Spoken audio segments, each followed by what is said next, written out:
fight every day of my life is the disease of addiction. Some of them, they each got the different story, but the reason they got hooked on drugs is all the same. Is they're running away from something, they're trying to numb themselves. And I know a lot of times we're not supposed to talk about people, and I don't really do it all the time, but each one of them's got their own story with City of Angels. Each one of them came to City of Angels a different way. Some of them were drug in by their parents, some of them walked in. One in particular is probably one of my favorite stories, and after I leave here, she's probably going to punch me in the mouth, but Andrea came to us with her parents, and she just sat down to talk to us, and she was very mean. I mean, she was 105 pounds of just firecracker, and but she was hurting. She was mean, nasty, cussing, screaming. We did an intervention on her. She went to treatment, and she hated us. And 110 pounds compared to 280 pounds, and I was scared of her.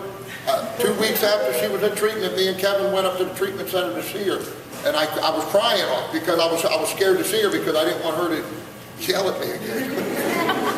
So I'm going to ask Andrea to come up for a couple minutes and tell a little bit about her story, and there's a little bit more we want to tell you about City of Angels, if that's okay. So Andrea? Andrea!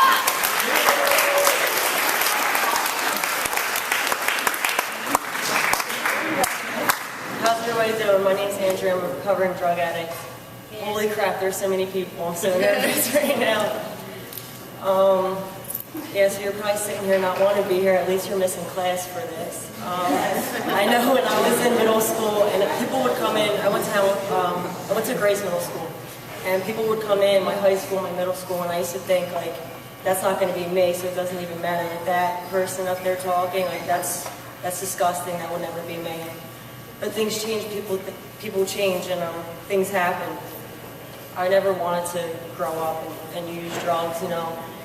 It starts out just, I know that when I was younger, I had a lot of friends. I did have a lot of friends, and I still never felt like I fit in exactly with other people. I was a tomboy skateboarder. I still am a skateboarder. And I used to get made fun of a lot. Like, I dressed like a dude, and I used to get made fun of. And, you know, another thing, just never really felt like I fit in. Never felt comfortable with myself, a little insecure. And, you know, as I got older, 8th grade was drinking here and there. Basically progressed as I got into high school.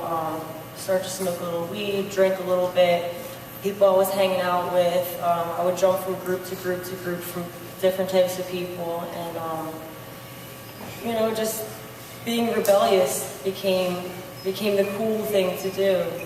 You know, trying to fit in with other people and be cool and trying things that you didn't think that you'd ever try before. And like, I was a bad kid. My parents would tell me, don't do this, don't do that, and I would just do it just to piss them off. And I don't know where that came from. I was involved in extracurricular activities, sports, and you know, so if you're sitting here, definitely just listen, because I'm telling you right now, like, I never thought it would be me. And I just celebrated a year sober on April 20th.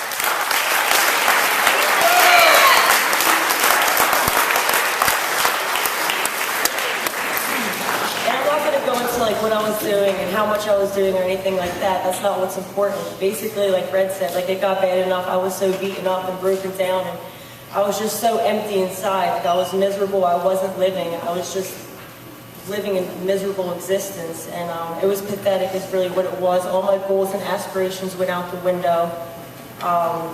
You know, now I'm back in school. I'm going for radiology, and like, I'm a good employee today.